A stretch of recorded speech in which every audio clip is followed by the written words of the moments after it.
It's sad that a good percentage of this country is raised to be racist. Yeah, and a lot of us did not actually realize that we were being raised to be racist when we were growing up. Most of it is just ignorance, and the rest of it is probably just misdirected anger.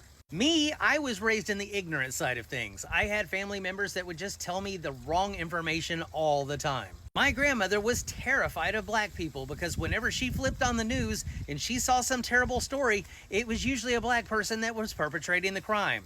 And it wasn't because more black people committed crime, but that the news stories really focused more on those crimes. And so, since she was so afraid of these people, she would tell me things like, those people would slit your throat just as soon as look at you, so stay away from them. And I would ask her, why would they do that? I didn't do anything to them. And she said, they want to get even with us for slavery.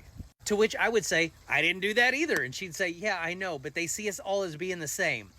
That was kind of interesting. Because a lot of the things that they fear is projection. They are thinking, this is what I would do if I were one of them. I grew up with a mom that used to say black people and Mexicans under her breath like they were some sort of a slur. Something along the lines of, hey, did you see that guy who just walked out of the store? And she goes, the black one? I saw a moving van up the street at the Miller's old house. Is somebody new moving in? Yeah, they're Mexican. And these little microaggressions, they stick with you when you're a kid growing up, and it's weird. You find yourself saying stupid shit like that because you were raised to do it. But fortunately, Gen X was the first generation to be raised in fully integrated schools. So it was not unusual for me to have black people in my classes.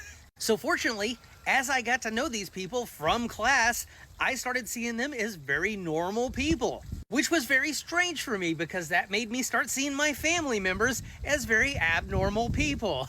They start looking very paranoid to you very quick once you start getting to know people of other races and then still seeing how your family reacts to people of other races. At my first elementary school, I had a friend who was Jewish and we were going to have a Christmas party one year and his family came to pick him up. And I thought that was a bummer because I wanted to hang out with my friend. And the other kids were like, well, why does he get to go home and we don't? I would rather go home than have a Christmas party at school. And all the teacher told us was, oh, his family is Jewish.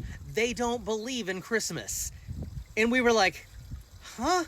There was Christmas stuff everywhere. How could they not believe in it? So the next day when Joel came back to class, the other kids were like, you're weird and your parents are stupid because they don't believe in Christmas.